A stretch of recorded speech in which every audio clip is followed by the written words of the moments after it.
মহাসড়ক ও রেলপথ অবরোধের ঘটনায় মামলার পরও ফরিদপুরের ভাঙায় ফের আন্দোলনকারীদের অবস্থান। আসন পুনর্বিন্যাসের প্রতিবাদ, বাগেরহাটে চলছে হরতাল। 1 লক্ষেরও বেশি মানুষ আছি, অথচ আপনি এই 1 লক্ষ মানুষকে তুচ্ছ করেছেন। তো ভাড়া গুনতি হয়েছে, আজকে কোর্ট হবে না, তাই আমরা আবারই চলে যাচ্ছি। রাজশাহী বিশ্ববিদ্যালয়ে নির্বাচনের আমেজ, দ্বিতীয় দিনের মতো প্রচারে ব্যস্ত প্রার্থীরা। চাকসুতে চলছে মনোনয়নপত্র বিতরণ ও জমাদান। কুমিল্লা শহরে বেহাল সড়কে নাগরিক ভোগান্তি, 400 কোটি টাকার উন্নয়ন ও সংস্কার প্রকল্পে দীর্ঘসূত্রতা, লুটপাটের অভিযোগ। জ্যামটা লেগে থাকে, এই জ্যামের অন্যতম কারণ হলো এটা। জাপানি জাইকার অর্থায়নে এখানে নাকি আমাদের শহর উন্নয়নের কর্মসূচি চলছে, এর কর্মযজ্ঞ চলছে, কিন্তু আমি বলবো কর্মযজ্ঞ চাইতে কর্মের জায়গায় অর্থ লুটপাটের একটি মহাযজ্ঞ চলছে।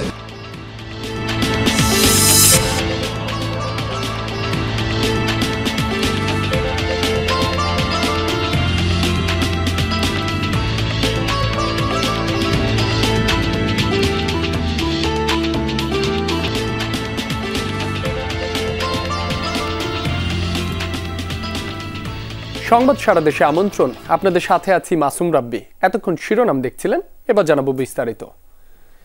ফরিদপুরের সংসদীয় আসন পুনর্বিন্যাসের প্রতিবাদে ঢাকা, খুলনা ও ফরিদপুর বরিশাল মহাসড়ক অবরোধ করে বিক্ষোভ করছে সর্বদলীয় সংগ্রাম পরিষদ। বেলা 11টার দিকে ভাঙা বাসস্ট্যান্ড সহ মহাসড়কের অন্তত 6টি পয়েন্টে অবস্থান নেয় অবরোধকারীরা। মহাসড়কের বিভিন্ন স্থানে আগুন চালিয়ে দুপাশেই চলাচল বন্ধ করে দেন তারা। এতে বন্ধ হয়ে যায় ভাঙা হয়ে ঢাকার সাথে 21 জেলার যান চলাচল। ভোগান্তিতে পড়েন এই রুটের যাত্রী চালকরা, আটকা পড়েছে পণ্যবাহী যানবাহনও। ফরিদপুর 4 আসন থেকে ভাঙার আলগি ও হামিদ্দি ইউনিয়নকে 2 আসনের সাথে অন্তর্ভুক্ত করার প্রতিবাদ চলছে গেল কয়েকদিন ধরেই। পরিস্থিতি নিয়ন্ত্রণে রাখতে মোতায়েন রয়েছে আইন শৃঙ্খলা বাহিনীর অন্তত 1200 সদস্য।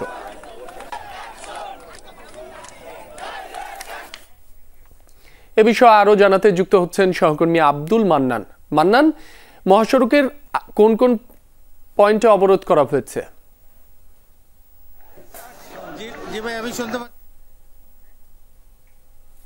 ঢাকা বরিশাল মহাসড়কের ভাঙ্গা বাস স্ট্যান্ড এলাকায় আপনারা দেখতে পাচ্ছেন, এই সকাল থেকে এই অবরোধকারীরা আন্দোলন করছে তাদের দাবি নিয়ে। তাদের দাবি হলো একটা, আলকি এবং হামিদ্দি এই ফেরত চাই। তারা নগরকান্দা চালতায় যেতে চান না।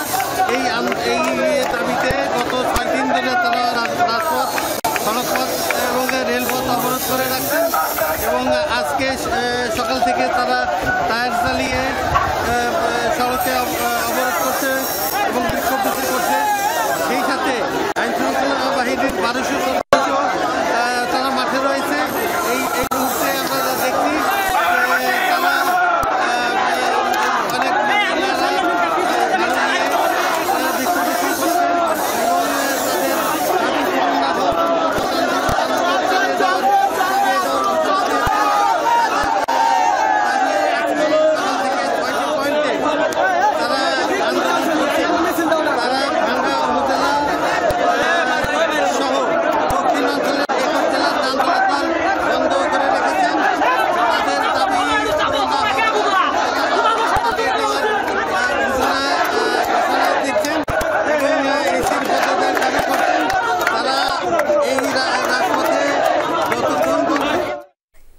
মান্নান, আপনাকে ধন্যবাদ।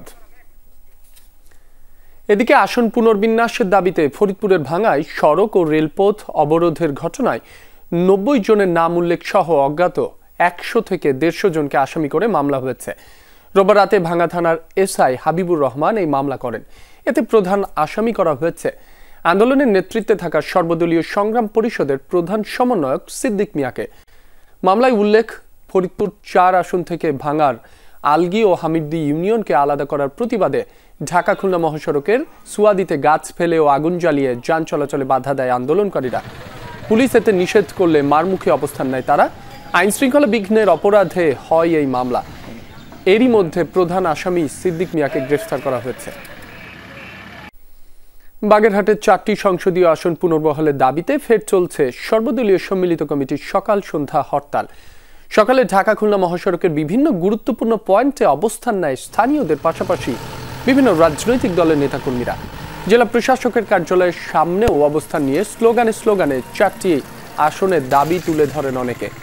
এদিকে হরতালের কারণে বন্ধ রয়েছে দূরপাল্লা ও অভ্যন্তরীণ রুটে বাস চলাচল।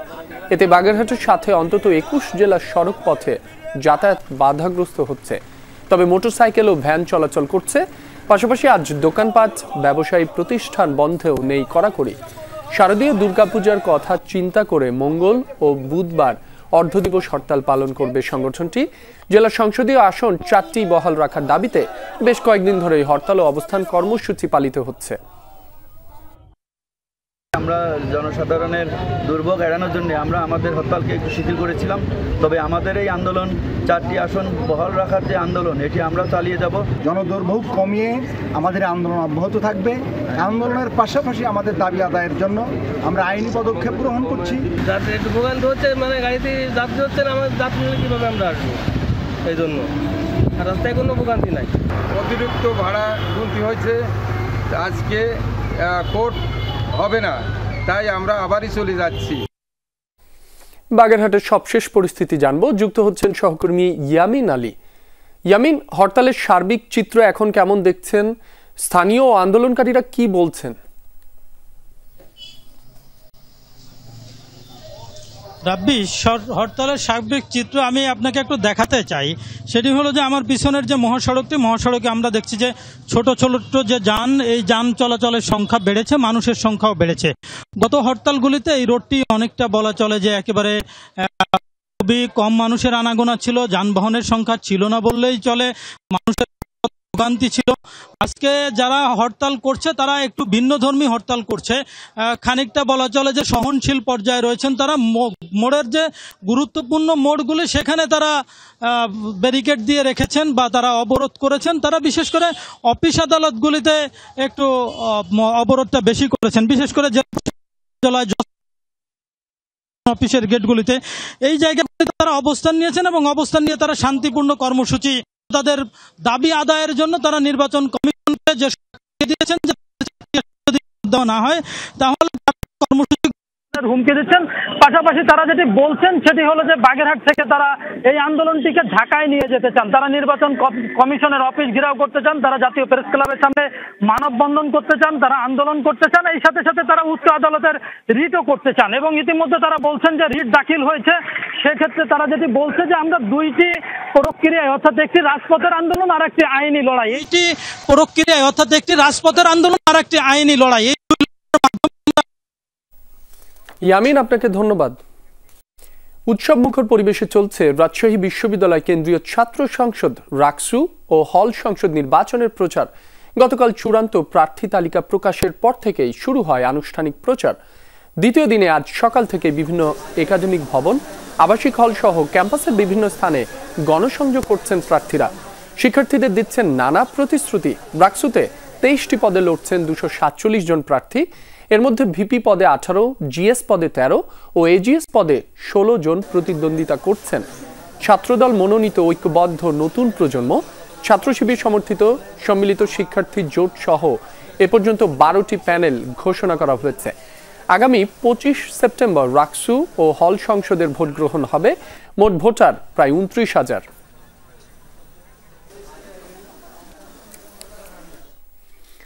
রাকসু নির্বাচনের প্রচার প্রচারণার সবশেষ খবর জানবো, যুক্ত হচ্ছেন সহকর্মী তারেক মাহমুদ।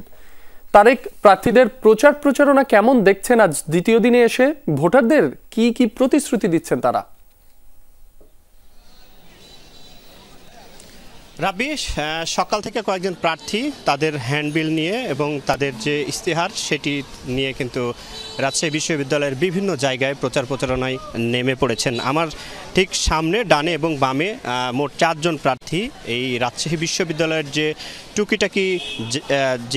টুকিটাকি চত্বর রয়েছে, সেই টুকিটাকি চত্বরে কিন্তু রবীন্দ্র ভবনের সামনেই তারা প্রচার প্রচারণা করছেন এবং তারা প্রার্থীদের যারা এই যারা ভোটার রয়েছে তাদের কাছে যাচ্ছেন, বিশেষ করে যখন ক্লাস শেষ হচ্ছে বিভিন্ন ডিপার্টমেন্টের ক্লাস শেষ হওয়ার পরপরই আসলে শিক্ষার্থীরা যারা ভোটার রয়েছে তারা বের হয়ে আসার সাথে সাথে যারা প্রার্থী তারা তাদের ইশতেহার জানিয়ে কিন্তু তারা প্রচারণা করছেন এবং তারা বলছেন যে সাধারণ শিক্ষার্থীদের চাওয়া পাওয়াই কিন্তু তাদের সকল যে তাদের ইশতেহার, এবং তারা বলছেন যে নারীবান্ধব ক্যাম্পাস গড়ে তোলা এবং শিক্ষার্থীদের জন্য বিশ্ববিদ্যালয়ের একাডেমিক ভবনগুলোর যে ভেন্ডিং মেশিন স্থাপন, প্রশাসন যেন একাডেমিক ভবনে যে জরুরি স্যানিটারি ন্যাপকিনের ব্যবস্থা করে এ বিষয়ে তারা কাজ করবেন। বিশ্ববিদ্যালয়ের যে খাবারের সমস্যা, পানির সমস্যা, আবাসন ব্যবস্থা থেকে শুরু করে বিভিন্ন সমস্যার কথা, এছাড়াও বিশ্ববিদ্যালয়ে নারী শিক্ষার্থীদের জন্য অ্যাক্টিভ নারী নিপীড়নের সেল গঠন, এছাড়াও বিশ্ববিদ্যালয়ের শিক্ষক, মেস মালিক, বহিরাগতদের থেকে শুরু করে যে কোনো শিক্ষার্থী এবং বাইরে যেন কেউ সমস্যার মধ্যে না পড়ে, বিভিন্ন সমস্যা নিয়ে আসলে তারা বলছেন সমস্যার বিষয়গুলো তারা সমাধান করবেন এবং বলছেন যে রাজশাহী বিশ্ববিদ্যালয়কে আরও আধুনিক এবং যুগোপযোগী এবং এখানে রিসার্চের জন্য যে সার্বিক যে কার্যক্রমগুলো সেগুলো বাড়াবেন প্রশাসনের সাথে। তারেক, আপনাকে ধন্যবাদ। চাকসু নির্বাচনের দ্বিতীয় দিনের মতো মনোনয়নপত্র বিতরণ চলছে। আজ মনোনয়নপত্র জমাও দিতে পারবেন প্রার্থীরা। সকাল থেকেই চাকসু ভবনের দ্বিতীয় তলা থেকে বিভিন্ন পদে মনোনয়নপত্র সংগ্রহ করছেন প্রার্থীরা। বিকেল 3:30 পর্যন্ত মনোনয়নপত্র তুলতে পারবেন তারা। গতকাল প্রথম দিনে ফর্ম নিয়েছেন 28 জন, এর মধ্যে ভিপি পদে প্রার্থী 7 জন। নির্বাচন কমিশন জানিয়েছে মনোনয়নপত্র বিতরণ চলবে মঙ্গলবার পর্যন্ত, আর জমা দেওয়া যাবে বুধবার পর্যন্ত। বৃহস্পতিবার যাচাই বাছাই শেষে 21 সেপ্টেম্বর প্রাথমিক এবং 25 সেপ্টেম্বর চূড়ান্ত প্রার্থী তালিকা প্রকাশ করা হবে। প্রায় 3 যুগ পর আগামী 12 অক্টোবর চাকসু নির্বাচন হওয়ার কথা রয়েছে।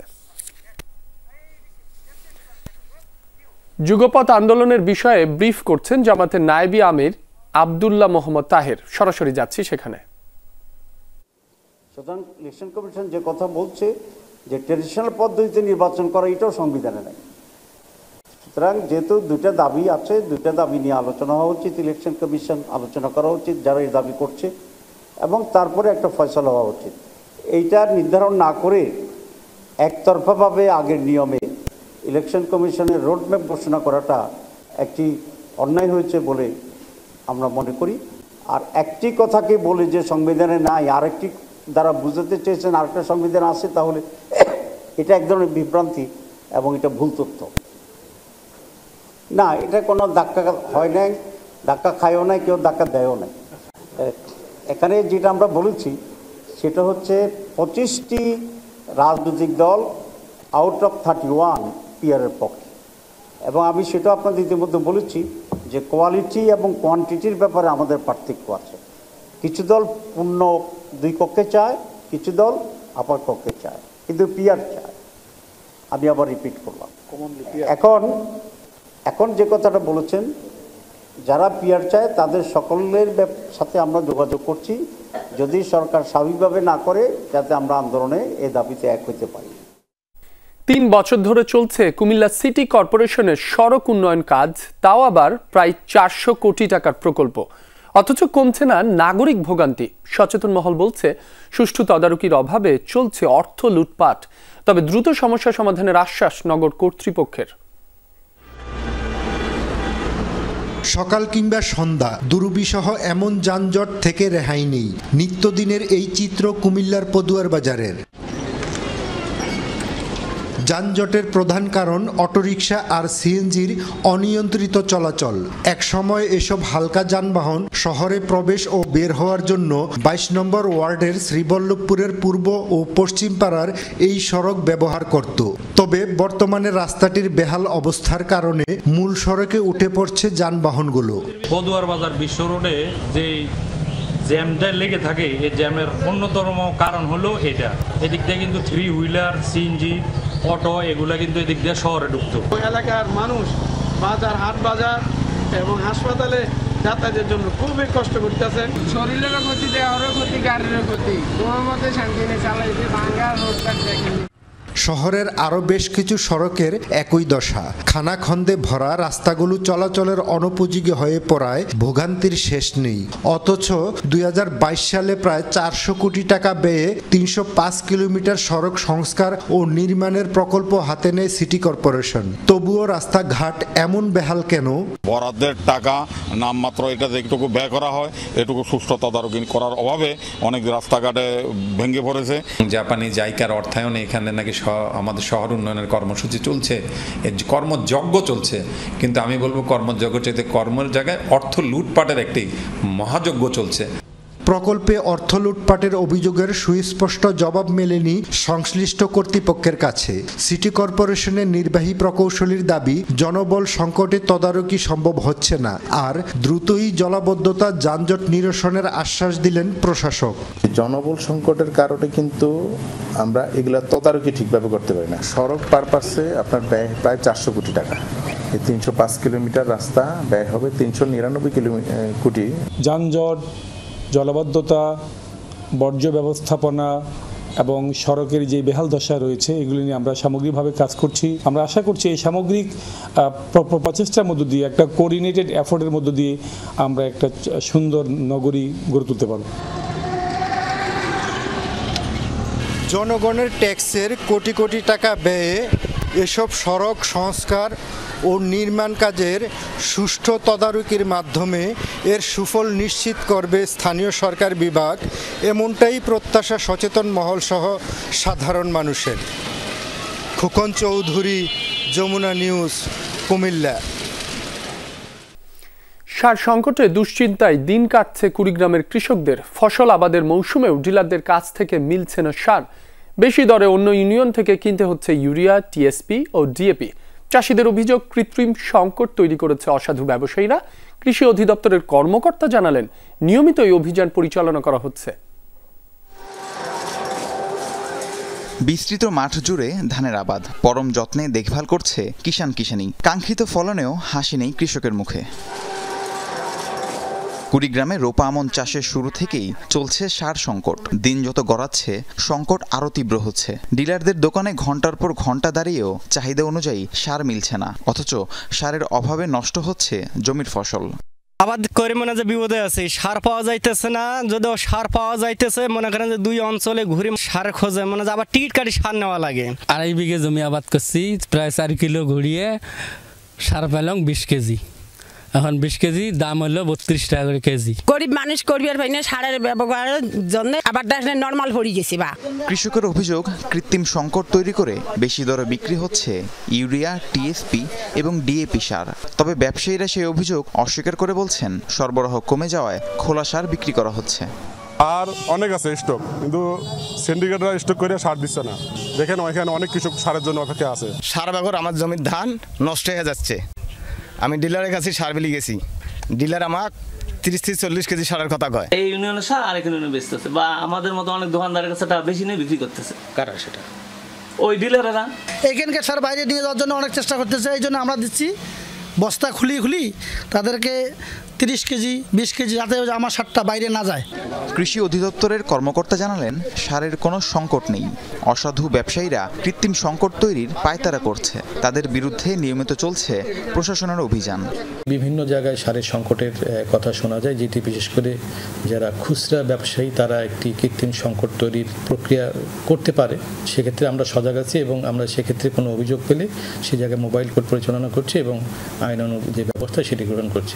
জেলায় রোপা আমন ধানের লক্ষ্যমাত্রা ছিল 1,20,500 হেক্টর, অর্জিত হয়েছে 1,21,400 হেক্টর। রাহিম সারোয়ার, যমুনা নিউজ।